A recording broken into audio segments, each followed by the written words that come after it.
The fog between us. Arc 2, The Slips. Previously on Arc 1. The fog sealed the road behind them. Boulder's town waited ahead. Lexi and Elias changed. Sira didn't. The fog forced her out alone. But it didn't let her go clean. Chapter 6. The First Slip. Morning came too early, not because the sun was bright, the motel curtains were thick enough to choke out daylight, but because my body felt like it had been dragged through something heavy and unseen. My eyes burned, my limbs ached, my chest still held that faint pulsing ache from the night before. The lighter was still in my hand. I didn't remember falling asleep with it. I didn't remember dreaming either. Just that drifting, uneasy half-sleep that felt more like sinking than resting. I sat up slowly, rubbing my face with my free hand. The motel room was silent, too silent. The kind of silence that made you feel like you were being watched, even when you knew you weren't. Get it together, I muttered. I forced myself out of bed, shoved my things back into my bag, and tried to ignore the way my fingers kept brushing the lighter in my pocket, like it was some kind of anchor, or talisman, or warning. When I stepped outside, the air was cool and gray, the kind of morning that felt hollow around the edges, too still, too quiet, like the world hadn't fully woken up yet. I got in the car, shut the door, and let the engine rumble to life. The radio was off. I hadn't touched it since everything. I pulled out of the parking lot and onto the highway, telling myself that once I got home, everything would make sense again. A shower, real sleep, normalcy. That was all I needed. A few miles passed in silence. Then the radio flickered on. Static crackled through the speakers. I jumped, heart slamming against my ribs. My hand shot towards the dial. But before I could touch it, the static shifted and the song started. That song. My fingers tapped the steering wheel before I even realized I was doing it. My chest warmed, a slow spreading heat that felt too familiar, too right. My throat tightened with something I couldn't name, and then I heard myself say it. Soft, automatic, thoughtless. We always start with this one. The words hung in the air like smoke. I froze. My hand jerked away from the wheel like I'd touched something burning. I slammed the radio off. The sudden silence felt like a vacuum, sucking the air out of the car. "What the hell?" I whispered. My heart was pounding. My palms were sweating. The warmth in my chest didn't fade. It pulsed, steady and insistent, like a heartbeat that wasn't mine. I drove the rest of the way home in silence, gripping the wheel so tightly my knuckles ached. Every mile I felt wrong. Every familiar landmark felt distant, like I was seeing it through glass. When I finally pulled into my driveway, I didn't get out right away. I just sat there, staring at my front door, feeling like I'd thought I brought something back with me, something I didn't understand. The lighter in my pocket felt warm, too warm. I swallowed hard. What is happening to me? No answer came. Just a quiet ache in my chest, pulsing like it was waiting for something or someone. Chapter 7. The Lexi Slip. Home didn't feel like home. It should have. The familiar creak of the front door, the faint lemon smell from the cleaner I always used, the framed photos on the walls, places I'd been, people I knew. But the moment I stepped inside, something in my chest tightened, a small, sharp ache that pulsed once, then settled into a dull throb. I paused in the hallway, eyes drifting over the photos. In one picture, I stood by a lake, sunlight reflecting off the water behind me. I was centered in the frame, smiling, my shoulders angled slightly outward, as if I'd shifted my weight between two sides. The photographer had left a wide, even amount of space on both sides of me, the kind of framing people usually use for group shots. But it was just me. A small ache tugged at my chest, and I couldn't explain why. Another photo showed me a birthday dinner. I was leaning slightly to my left, shoulder dipped, like I'd shifted towards someone just out of frame. What a strange composition choice. A third photo, me on a hiking trail, caught my eye the longest. I wasn't looking at the camera. I was looking just past it, smiling. I didn't know why that bothered me. I tore my gaze away and forced myself toward the kitchen, telling myself I was just tired, just shaken, just imagining things. but the feeling lingered, a quiet, hollow wrongness that followed me like a shadow. I needed air. I grabbed my keys again and walked to the coffee shop down the street. The morning rush was already in full swing, people chatting, typing, laughing, normal life, the kind I was supposed to be a part of. I got in line, rubbing my thumb over the lighter in my pocket without realizing it. When it was my turn, the barista smiled at me. Name for the order? Easy question, automatic answer, but what came out wasn't mine. Lexi. The barista wrote it down without hesitation. I froze. It took a full second for my brain to catch up, to register what I'd said. My mouth went dry, my heartbeat stuttered. I'm sorry. I meant Sira. My voice sounded thin, shaky. The barista blinked, confused but polite. Oh, no problem. I'll fix it. She crossed out the name and rewrote it. Sira, my name. I stepped aside, heart pounding, palms sweating. The world felt tilted, like the floor had shifted half an inch to the left. I pressed a hand to my chest, trying to steady my breathing. Why had I said that? Who the hell was Lexi? The name felt familiar, too familiar, like a word I'd said 1,000 times before, but couldn't place it. I sat at a corner table, staring at the cup, Sira, my name, in black bold marker, but I couldn't stop thinking about the first name, the wrong name, the one that had slipped out like it belonged to me. Lexi. I whispered it under my breath, testing the shape of it. It felt warm, like the lighter in my pocket. A sudden wave of dizziness washed over me. I closed my eyes, gripping the edge of the table. For a moment, just a moment, I saw a girl laughing. Blonde hair catching the sunlight, green eyes bright and alive, a smile so warm it felt like summer. The image hit me so hard I forgot to breathe. Then it was gone. I opened my eyes, breath shaking. No one around me noticed anything. People kept talking, typing, living. I sat there for a long time, staring at my coffee, trying to convince myself it was just exhaustion, just stress, just my brain misfiring after everything that had happened. But deep down, under the denial and fear, the ache in my chest pulsed again, steady, insistent, like someone knocking from the inside, and the name lingered on my tongue. Lexi. Chapter 8, the almost name. I tried to keep myself busy the next day. Dishes, laundry, anything to drown out the strange heaviness in my chest. But the ache didn't fade. It sat there like a bruise under my ribs, pulsing every so often. Not painful, just present. By late morning, I couldn't stand being inside anymore. I walked downtown, letting the noise and movement wash over me. People laughed, talked, lived. I felt like I was watching them through glass. At a crosswalk, I stopped beside a small group of people. One of them, a guy a few feet ahead, had short, slightly wavy blonde hair, broad shoulders. Something about him tugged at me, like deja vu with teeth. One of his friends called out, "Eli!" He turned his head, just a normal guy, just a stranger.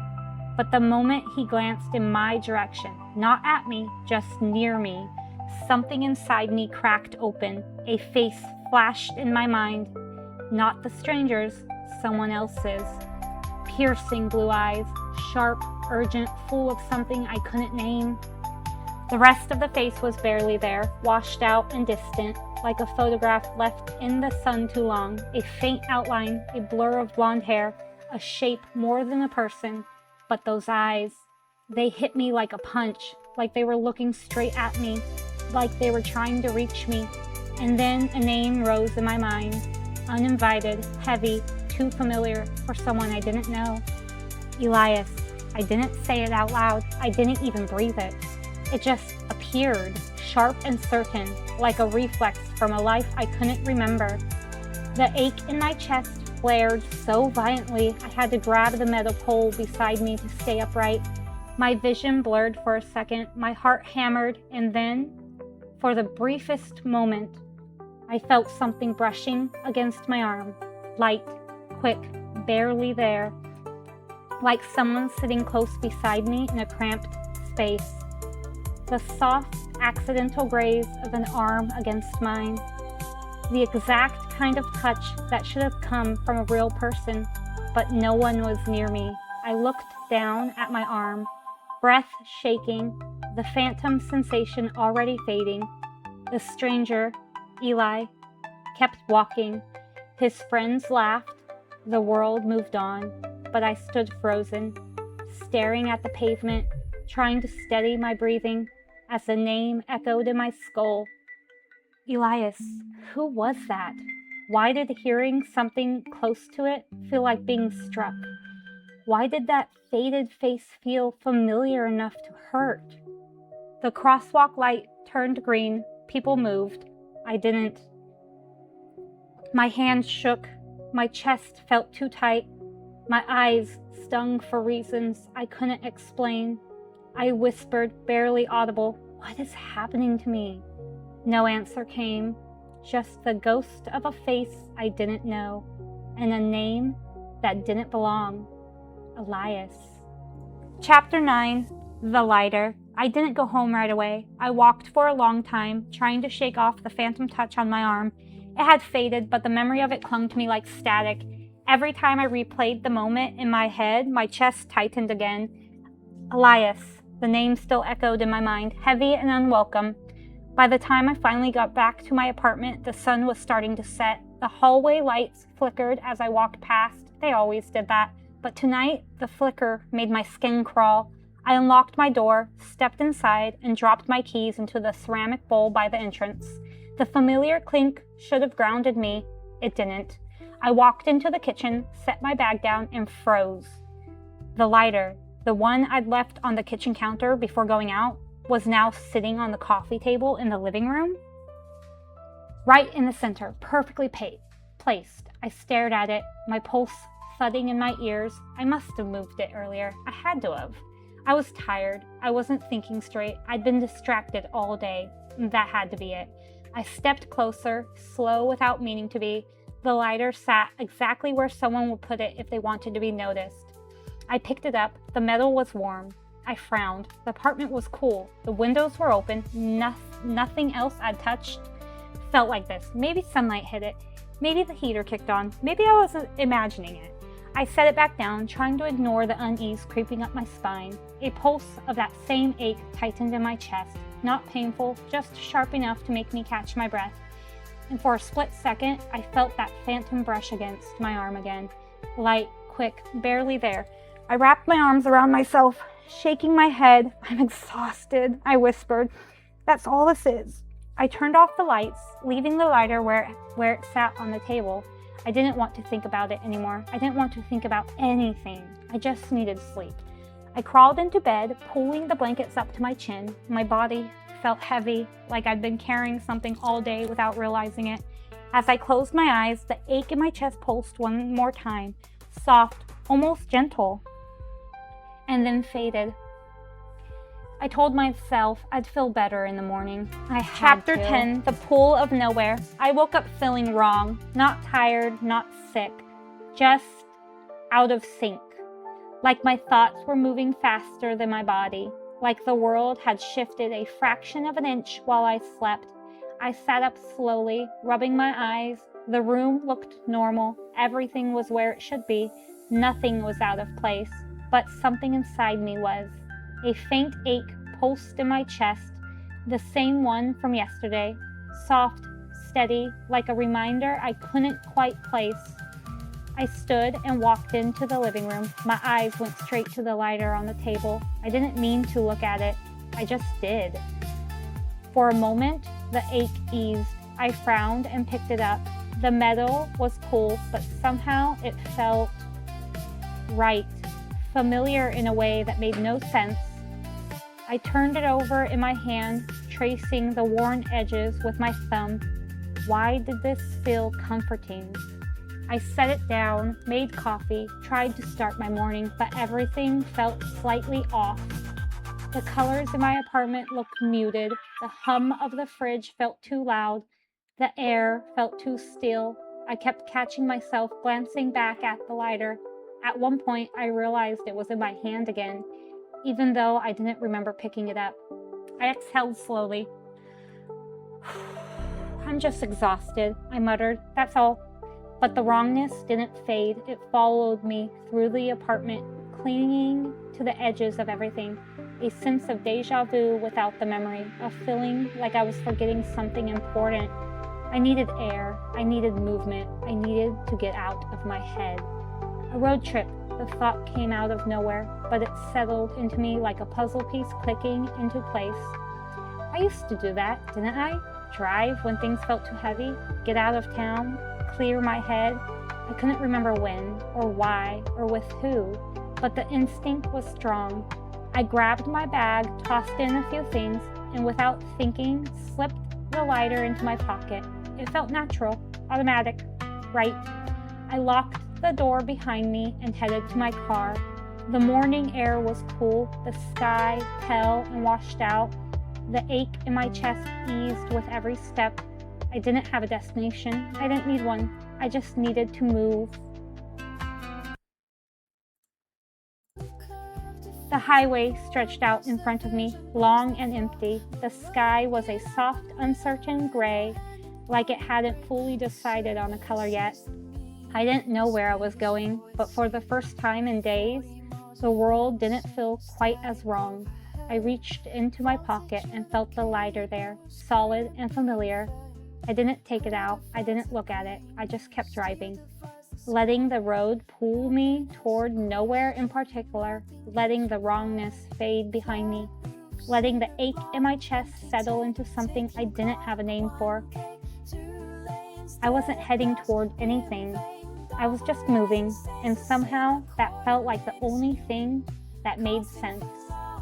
The highway stretched out in front of me, long and empty. The sky was a soft, uncertain gray, like it hadn't fully decided on a color yet. I didn't know where I was going, but for the first time in days, the world didn't feel quite as wrong. I reached into my pocket and felt the lighter there, solid and familiar. I didn't take it out. I didn't look at it. I just kept driving, letting the road pull me toward nowhere in particular, letting the wrongness fade behind me, letting the ache in my chest settle into something I didn't have a name for. I wasn't heading toward anything. I was just moving, and somehow that felt like the only thing that made sense.